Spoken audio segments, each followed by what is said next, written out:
Thank you. Thank you. Can you hear me? Perfect. I can't see anything, just so you know, if I look very strange, like I have two spotlights on me, and that's all I see. It's an interesting experience. All right. My name is Roel Schaumburg, and yeah, I'm going to be talking about the interesting bits of NotPetya. I think most of the people in the room will be familiar with some of the aspects of NotPetya, but there's a lot more to it. Let me do a brief introduction on myself. I spend most of my time on the East Coast, and I've been in InfoSec for about 20 years, give or take.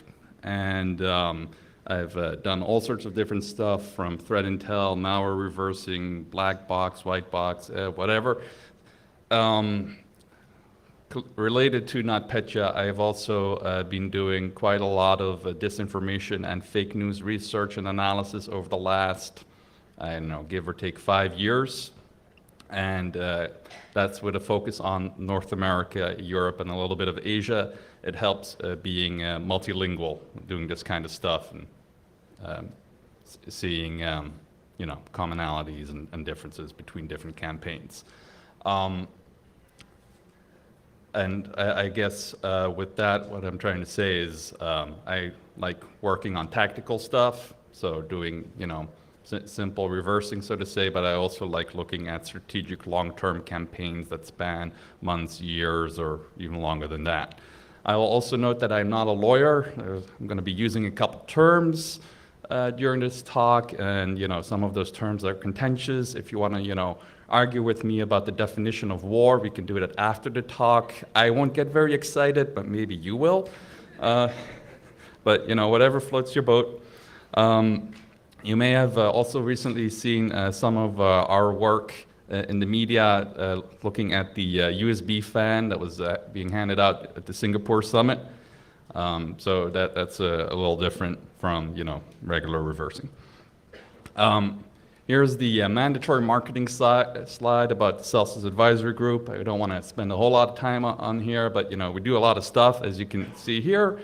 We do both offensive and defensive work, and yeah, it's a lot of fun. So here's the agenda for the talk today. As I said, I think everybody knows NotPetya, but I want to go a little bit over, what haven't we really publicly talked about? Because there's a very clear narrative that's certainly in the press and so on. And I think there's a couple things that are missing there. So that's what we'll be going over. Right. So, over the last couple of years, we've been introduced, if you will, to new types of threats, or maybe revived types of threats. Gustafer kind of comes to mind, right, where we, this is kind of something new, something different.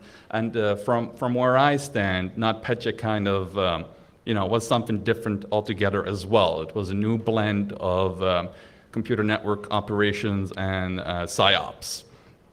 And, that's what I think it's misunderstood, and that's part of the strategy that the people behind NotPetya were really going for. And what we need to keep in mind here is that we really tend to focus on the tactical level, even when you look at fake news and disinformation as a whole. We keep talking about Twitter and Facebook bots, and it's not very forward-looking. And my personal takeaway from NotPetya was that this in history, NotPetya will be as important as, let's say, Stuxnet or whatever. I think we'll see a book or two. Not written by me. I don't like writing books, but that's where we'll go. So let's look at the premise of NotPetya that everybody should be aware of, but just as a refresher, right? It's June 27th of last year. It's been give or take a month since WannaCry. Everybody's still kind of trying to recover from that, assuming you have clients that were victim to that. And all of a sudden, you see another ransom worm, or whatever you want to call it, break out, and the mainstream media starts picking up on it, and this is one of the headlines from that particular day, and they're kind of all the same, right? Kind of have this. I'm not sure if the people in the back can read it, right? But it's very clear that there's this huge thing happening in Ukraine, but it's spreading, right? It's spreading to the West, and more and more companies are getting hit.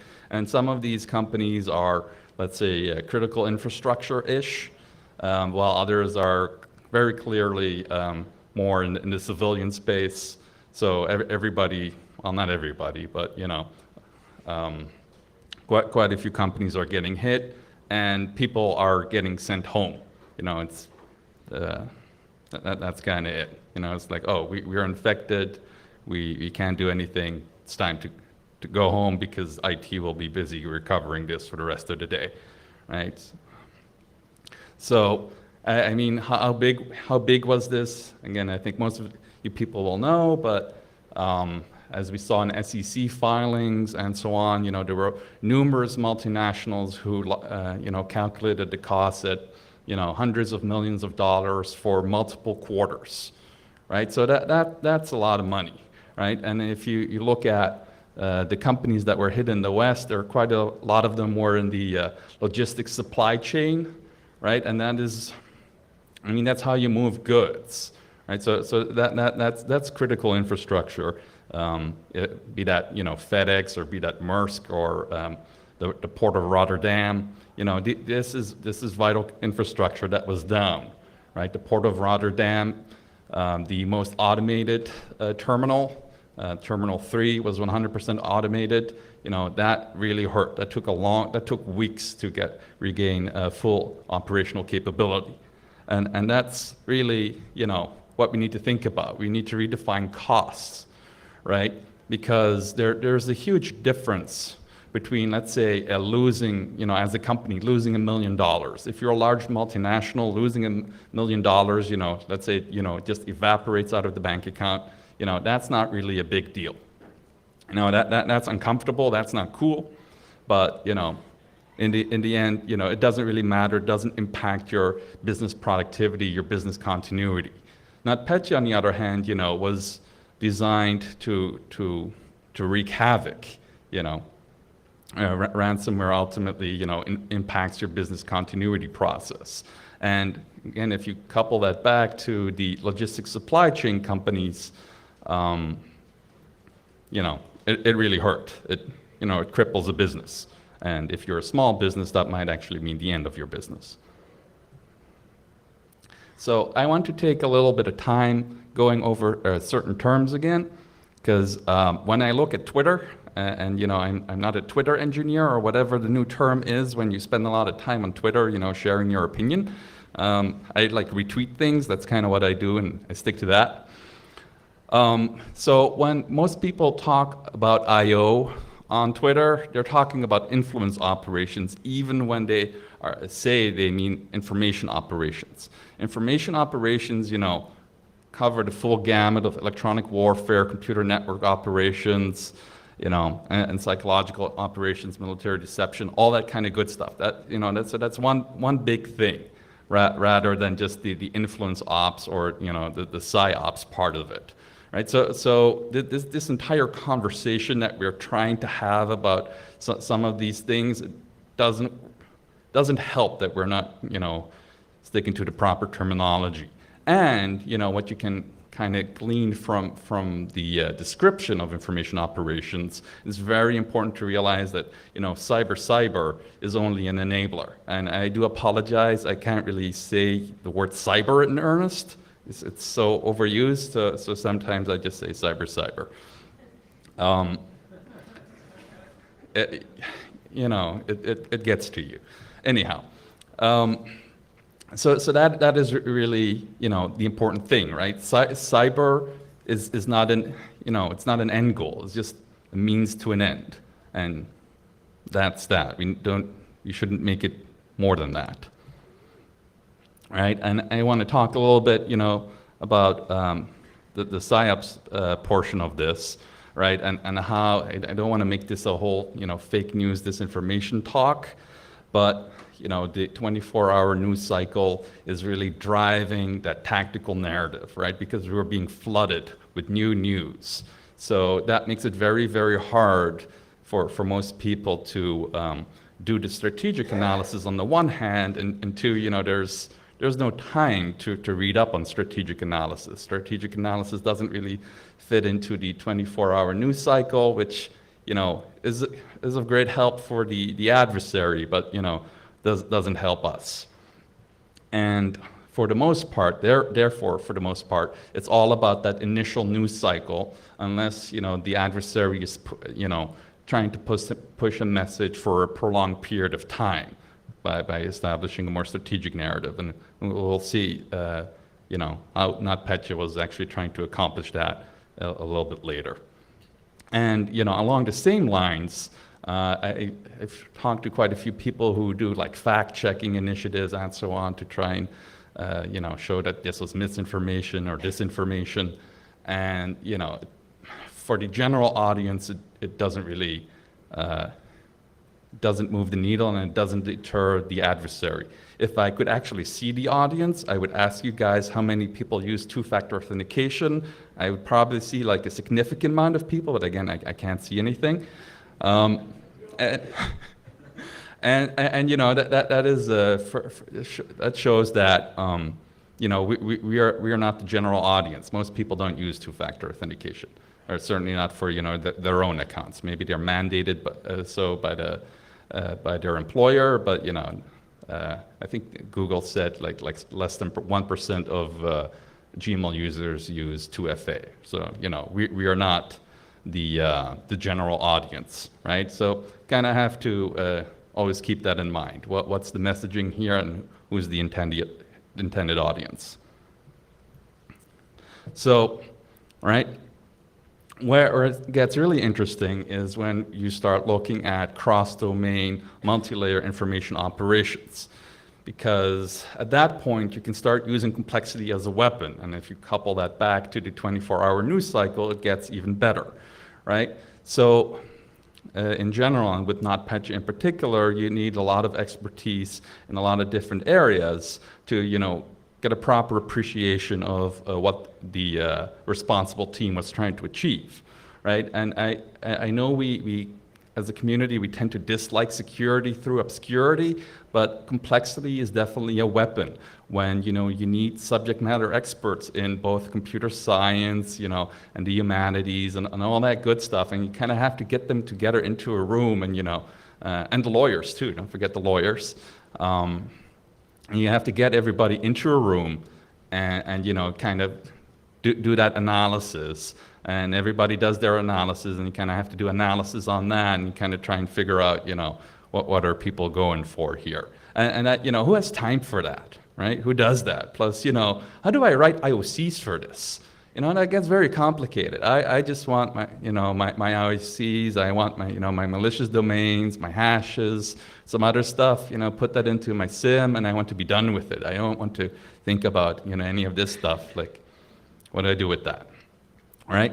But overall, right, like why in this particular space, do you have this this influence op element to it? Well, it's for the most part about maintaining plausible deniability, and that plausible deniability doesn't need to persist, forever. Just like, when we talk about encryption, for the most part, you kind of think, well, if I encrypt it today, it will be good for, 20 years. Well, no, that's not it. We should not expect the encryption of today to be good for, good in 20 years. That's unlikely. So some additional perspective on, influence ops, PsyOps, whatever you want to call them, right, is from Yuri Bezmenov. I think he was actually being mentioned on Twitter again this week, and a lot of people like referencing his talk from I think 1984, and go figure. But what is important to realize here is that Bezmenov actually defected in 1970. So you can go on YouTube and you can go watch his talks and get a better appreciation for what strategic psyops really are, right? It's not, something that, not a campaign that lasts for 3 or 6 months or 1 or 2 years. No, ultimately this could be a multi-generational effort, right? And then you can contrast with that to the conversation that we're currently having about, how the American public is being influenced. And we talk about, Facebook bots and Twitter bots. It's very, very primitive compared to what Yuri was talking about. And again, 1970 is close to 50 years ago, right? 50 years ago is like virtually 2 generations. So we can safely assume that, these methods and tactics have really evolved through that half century. So from the technical perspective, I'm sure that everybody here is familiar with ransomware, right? You have different tier operators. Some people do the encryption well. Some people, really suck. Some people just lie and say that, your stuff is encrypted. Whatever makes money, right? And ransomware was and it still is really quite popular, and it makes a lot of sense from a cybercrime perspective, because if you want to steal somebody's, banking information and drain their bank account or steal their credit card information, you have to worry about things like fraud controls, et cetera, et cetera. But, if you either go after individuals or target a company with ransomware, there's either personal photos or, a business continuity problem that, that particular target, they want to get that fixed. So if the target decides to pay the attacker money, they intend to do that. They want to make that transaction happen. So that's really attractive for the attacker. But what ransomware also is, right? It's a great cover for action, right? As I said, ransomware, if you target a company, effectively it, stops your business productivity, right? So what if you just decide, to deploy that ransomware and, no matter how much money the target is going to give you, you're never going to give them the decryption keys for their files or for their, whatever the attacker just encrypted, server images, you name it, right? So this really is very convenient from an attacker perspective, right? Because we think of ransomware as some criminal thing, it's for criminal elements, but really anyone can use it for a computer network attack, right? A disruptive type of attack. So this cover is great because it isn't immediately obvious, who is behind this and what the motivation is for this particular attack. Unlike, let's say, Stuxnet, right? If we want to look back to Stuxnet, which, people love to, talk about Stuxnet. So in this regard, you can kind of see, all these old days, just targeting, nuclear stuff in the Natans. Well, there's only a handful of countries in the world with the necessary facilities to actually test Stuxnet and see if it works, right? So it's kind of like, your special forces team. When you see them, you know what they are, right? So it's all clandestine. The special forces team tries to remain hidden, all that good stuff. But if they get exposed, you know what they are, and it's very obvious. Ransomware is much better in that regard. Which leads me to the into the logical evolution of the question. What is attribution, and how much of the conversation we have in the public domain these days is really just conjecture, right? Because what is real attribution? And I would add that. That particular question becomes more important as the geopolitical stakes get higher, right? So if you want to look at something like, NotPetya, you don't want to, be looking at the Martha. I don't know, who watches the Americans here or who watched the Americans here, but, poor Martha, worked for the FBI. She got recruited by the KGB, and she did work, she did work for them, right? But from an intelligence perspective, obviously Martha matters, but from a greater intelligence perspective, who is controlling Martha, right? So proper attribution can only be done through infiltration. And that, be that, real human infiltration or technical infiltration, that is clearly the domain of governments. That is not the domain of the private sector.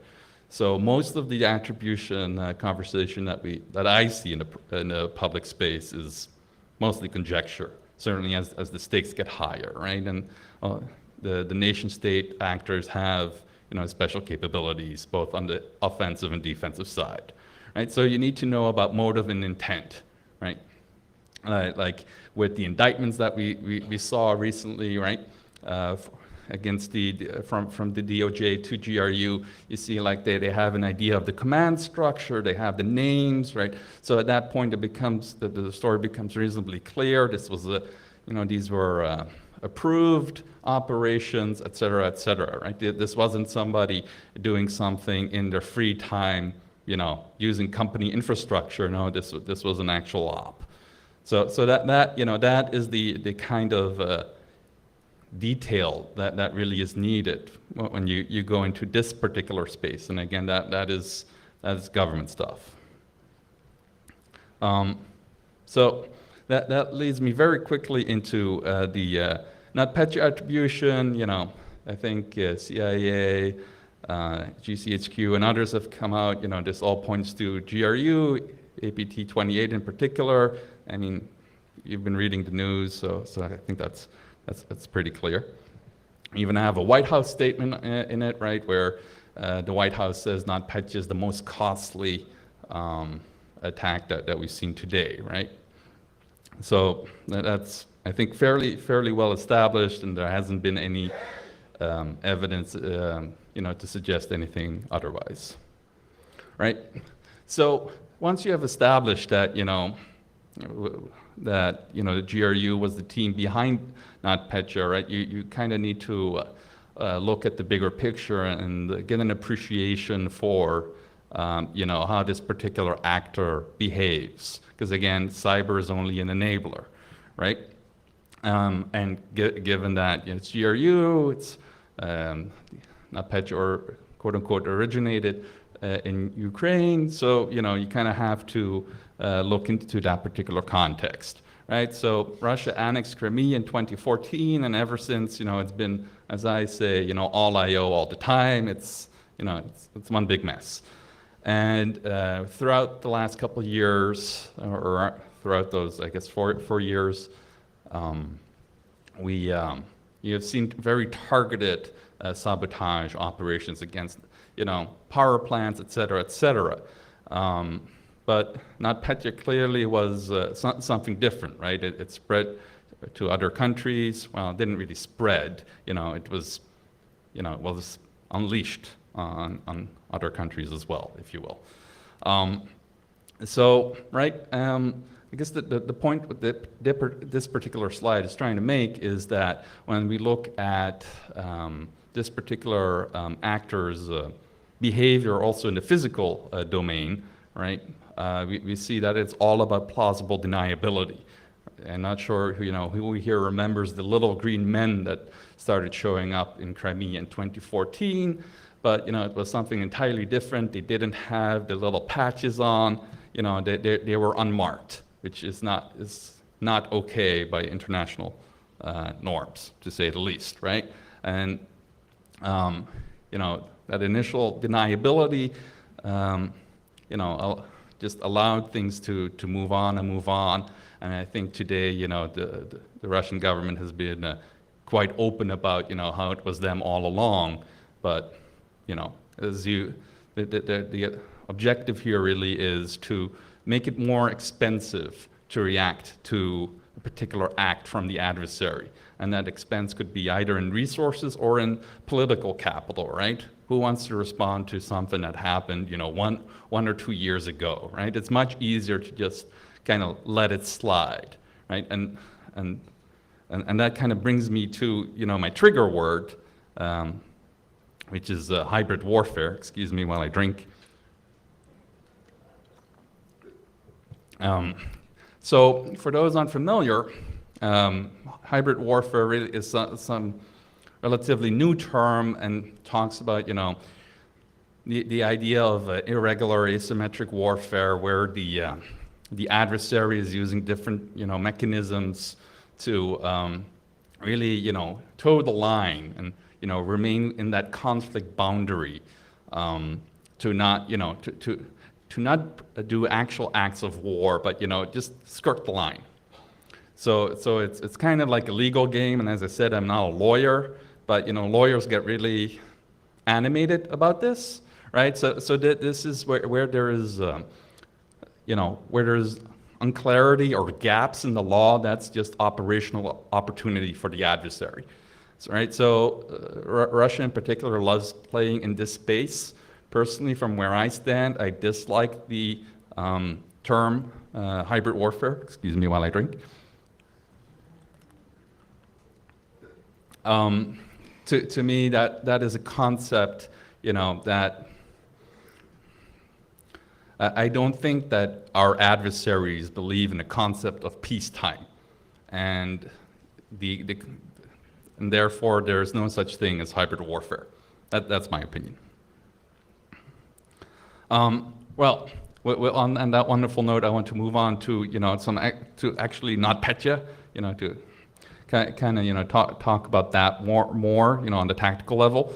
So NotPetya, was being pushed through this mandatory sort of quasi-mandatory tax accounting software that's used if you want to do business in Ukraine, right? And it's not like so if you do business with any entities in Ukraine, even as a foreign company, you need to use one of two approved tax accounting software, and MEDOC was the name of the software that NotPetya was being pushed through, right? So from a CNO perspective, this was done superbly well, because the C2 channel was actually hosted on the MEDOC infrastructure itself, right? So there's nothing suspicious at all, right? If you just kind of do some casual traffic analysis and so on, then even as the implant is being pushed out to the targets, it just goes, right? So all those wonderful seams out there, they would not have picked up that kind of behavior. Plus, it's a trusted channel, right? It's trusted software, or whatever that means these days, right? So from a CNO perspective, this was really well done. This was really smooth, and would have a very, very high chance of not being picked up, at least initially, by security software, right? And as this implant was being pushed out through the trusted supply chain, right, and the malware got installed onto the victim boxes, NotPetya would start encrypting or destroying these files, and after some amount of time, the machine would reboot and give you, that particular screen. If you want to, recover your files, here's the Bitcoin address. Send us $300 worth of Bitcoin to this particular address, and then send your Bitcoin wallet ID to this particular email address. And then very, very, very quickly, somebody thought it was a smart idea to shut down this email address, which, when you're dealing with a global outbreak, maybe that's not, what you want to do, because sometimes, file recovery and paying the attacker is still better than not having your files. Yes, plus it helps tracking. That's entirely true. So why well, whatever. I mean, not the point, but that annoyed me. Again, it's important here to realize that every user of this MEDOC software was getting the software, and every person or company that wants to do business in or with Ukraine, was running either MEDOC or the other piece of software, right? So that was the target. Target demographic was users of MEDOC software, right? So as I said, it starts spreading within your local network. what was interesting about NotPetya versus WannaCry, right? WannaCry kind of indiscriminately went after WAN addresses, just spreading globally very aggressively. Again, the NotPetya actors decided that they want to keep the spreading mechanism local, right? So again, that is non-discriminate targeting of specific networks. A lot was said about how it was using Eternal Blue, the leaked exploit and all that, and that was, from my perspective, very interesting. I'll get back to that in a little bit. So it was using Eternal Blue, Mimikatz, PSExec, and WMI to do all this lateral movement and just spreading within these networks, et cetera, et cetera. And $10 billion worth of damages, that's the estimate. Okay, right? So that was that. So it was very expensive. It targeted these users of this tax software, right? So let's look at the narrative evolution for a little bit, right? So this is where it kind of gets interesting, right? So what the attackers had done very cleverly, right, is they had taken this existing piece of malware called Petya, an existing ransomware, and they had manually patched it. And I would love to go through the manual patching effort with all you guys, but I only have like 45 minutes, and ultimately that is not the point. The point was that they took a piece of malware to an existing piece of malware to confuse researchers, right, and to get that initial narrative out there. Oh, we have this new strain of ransomware. It's using Eternal Blue, and things are not looking so good. And then because the email account got taken down very shortly after, the narrative was really all about well, you can't recover your files. So fast forward a little bit, and it becomes clear, hey, this is a patched piece of malware.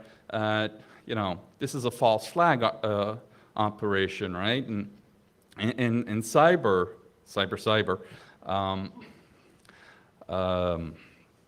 false flag operations haven't been that exciting, right? But in the real world, we've seen false flag operations lead to actual, people get it, or countries getting drawn into war. So those are sort of the stakes, right? Again, it's not a technical cyber point. So it becomes clear this is something else, and it also turns out that hey, that entire ransomware narrative, the decryption will never work, so recovery is impossible even if that account was active, and that kind of becomes the narrative, and that's kind of it, right? And kind of look at the retrospectives from last month, and that's kind of where people go, well, that was interesting, and kind of leave it at that, right? But that sounds obvious, but obviously there's a little more, and I don't think the stuff that it's where I'm coming from, that we've had any public conversation about this, which again makes properly analyzing these campaigns much more complicated.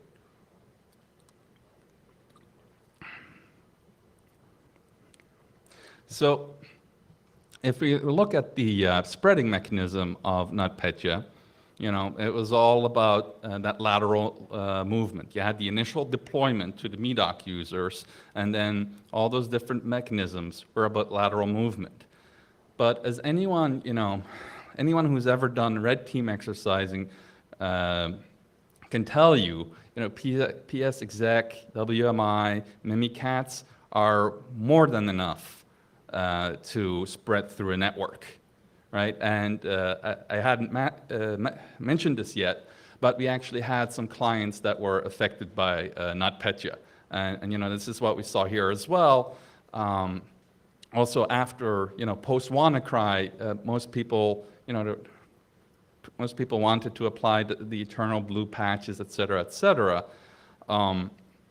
So I'm strongly convinced, I'm 100% certain, that the inclusion of Eternal Blue was not needed for CNO success, right?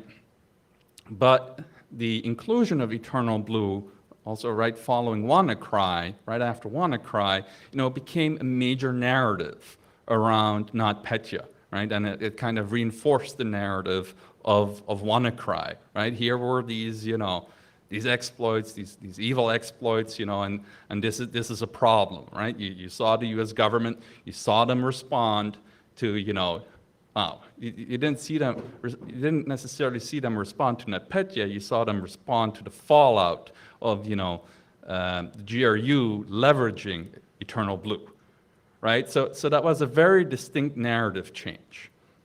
So from where I stand, it would be absolutely brilliant from a PSYOP perspective, an influence op, to include Eternal Blue just to sway that narrative, right? And I think, if that were the case, if the actor did do that, I think they succeeded in this very, very well, right? And this is something that I don't think has been explored at all in the public domain, of not just doing some sort of false flag, but deliberately planting particular technical measures, if you will, to drive a particular narrative. And that I think makes things a little bit more complicated, and we need better strategic analysis, because if you're just trying to hit that 24-hour news cycle, this is going to be overlooked. Right?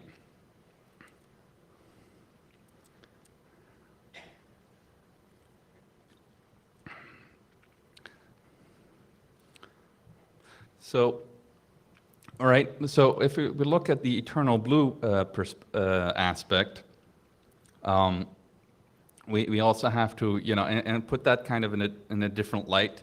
We also need to be talking a little bit more about, what was the bigger agenda here? And again, that is very, very hard because, attribution versus conjecture. But what we can do by looking at the facts, right? Like, we know that the GRU was inside the MEDOC infrastructure, ahead of time. They didn't just, get into the MEDOC infrastructure and immediately deployed NotPetya. There was a reconnaissance phase. They had an idea of who was using this. Plus, obviously, GRU are Ukraine experts, right? This should be obvious, right? So they have a very deep knowledge of their adversary. So they have an understanding of what this looks like and who uses it. So again, the target was MEDOC users. It wasn't MEDOC users in Ukraine, right? And that's an important distinction. You can make the argument here that most of the ops that were conducted in this way were really strictly focused on Ukraine. So was this sloppy work from an otherwise very, very tidy team, and a team that many consider to be on the top of their game? It's hard to tell, again, without having that inside knowledge.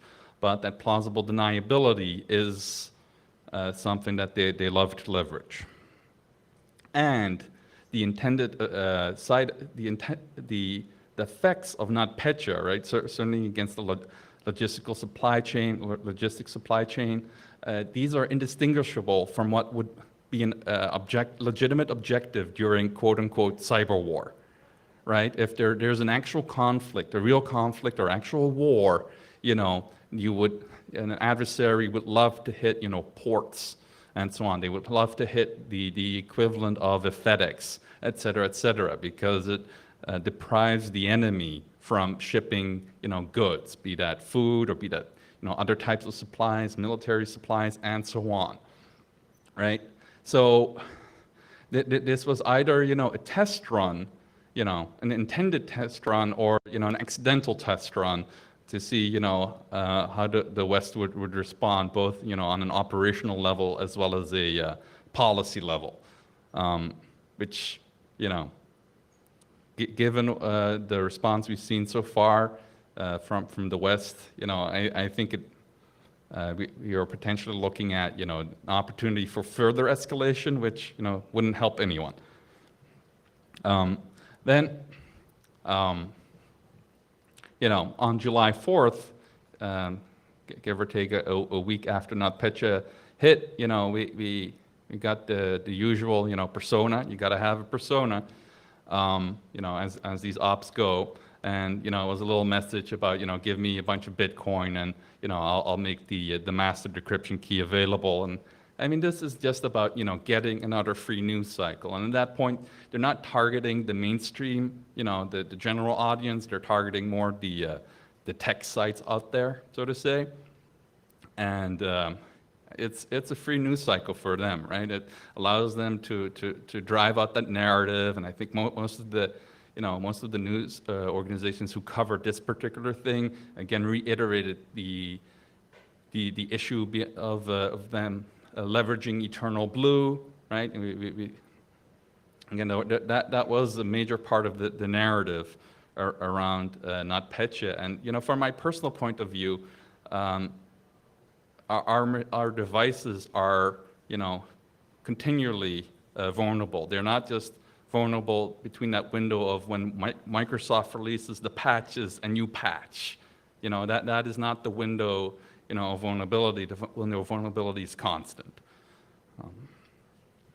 So when we look at all of this, right? So what does all of this mean, right? What does this say about doctrine, right? Because that's ultimately what this is. When we do APT research, right, and any of this stuff, this ties into an adversary's or a particular actor's doctrine, and excuse me. So when we look at these operations, right, be them Guccifer or NotPetya, et cetera, they're effectively an embodiment of this doctrine. So whatever doctrine is published, right, whatever military doctrine that we see published, that might, give something away about what a particular nation state finds acceptable in a particular domain, but, actions speak louder than words. So with that particular thing in mind, right, you can kind of see, you can start discerning what a particular actor finds acceptable behavior. And this kind of widespread, computer network attack is definitely, something different. Certainly, because again, NotPetya targeted every user of MEDOC, not just Ukrainian users of MEDOC, right? So all of a sudden, all these companies that do business with Ukraine are being drawn into this conflict, right? So all of a sudden, all these international companies are being drawn into that, right? And they're just, they're in peacetime. There's no conflict there. So all of a sudden, they are drawn into that. It raises the bigger question, right? If this is acceptable behavior, right? Or maybe it was a mistake and it was all just sloppy work, but if this was acceptable, then what else is acceptable? And, furthermore, it wasn't just legitimate military targets that were being hit by NotPetya. It was also civilian targets, which is just a huge no-no, no, it's not cool. And then the other thing is, how targeted is that destructive payload? Going back to Stuxnet, right? Stuxnet infected hundreds of thousands of machines globally.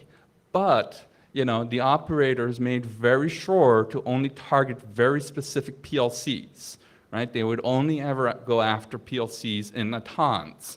So even though Stuxnet was found in plants elsewhere in the world, it was quote unquote harmless there. I just got the 5-minute warning sign, so that's good. This is my penultimate slide, and I hope to have time for like 1 or 2 questions. I think that, kind of revisiting NotPetya, one of my major takeaways was that NotPetya is a non-ICS threat, right? It's a Windows thing, right? Everybody talks about Windows.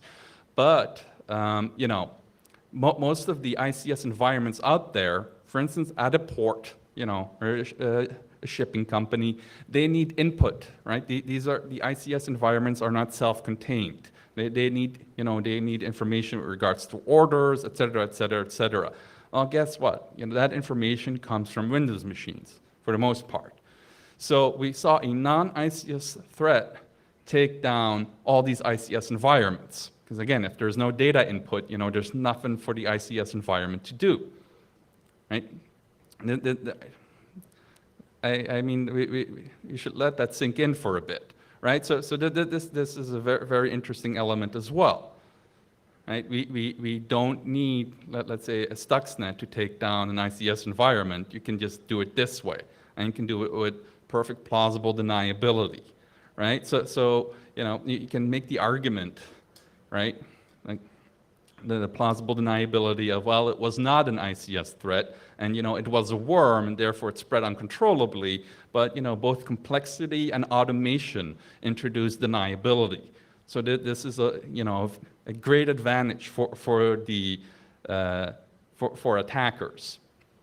And you know, seeing this, you know, become more mainstream. I do believe that NotPetya was a template, and you know, a lot of actors, just as we saw a lot of, you know, innovation after Stuxnet, we will see more innovation on this, you know, multifaceted, multi-domain operations in the foreseeable future, and that's just going to make things more complicated for everyone. And I think, you know, the previous presenters are kind of touching that on it as well. Like we need people who understand both the you know, the policy side, the technical side, and you know, all the different domains. Because right now, you know, the cross-domain, multi-layered information operation realm is asymmetric warfare gold, and you know, the adversary is experienced and, you know, good at it, and we are not, you know, responding, which only leads to further escalation. And on that happy note, I want to mention that we have a blog post coming up in the next couple days on doctrinal cyber on celsiusio.blog. I hope in like the next 2 days. And with that, I hope I have 1 minute left for questions. Thank you.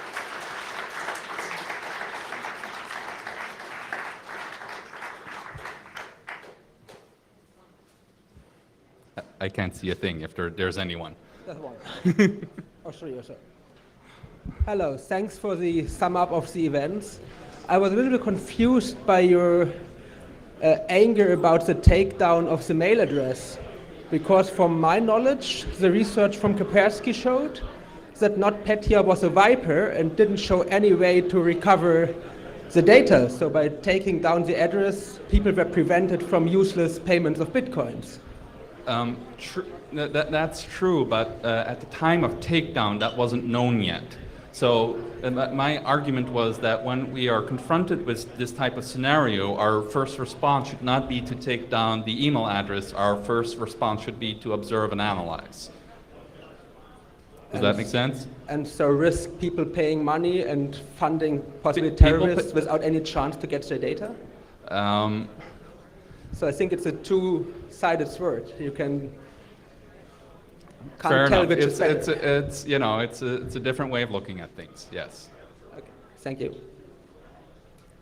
I over a year ago argued that NotPetya was what a digital sanctions regime would look like. And if you time it with the timing of sanctions imposed on Ukraine and so forth, it would make sense. But a question I have for you is, how do you separate, if you do? I know that the federal government has attributed WannaCry to North Korea. I'm not sure that that's correct, but how do you separate NotPetya from WannaCry and from Bad Rabbit?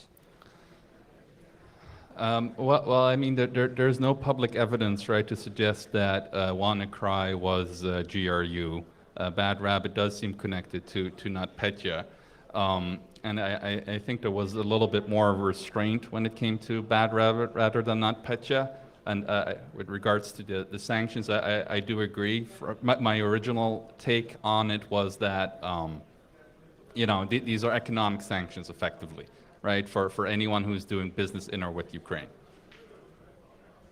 And I think I have to close it down. If you have anyone has any questions, find me outside. Thank you.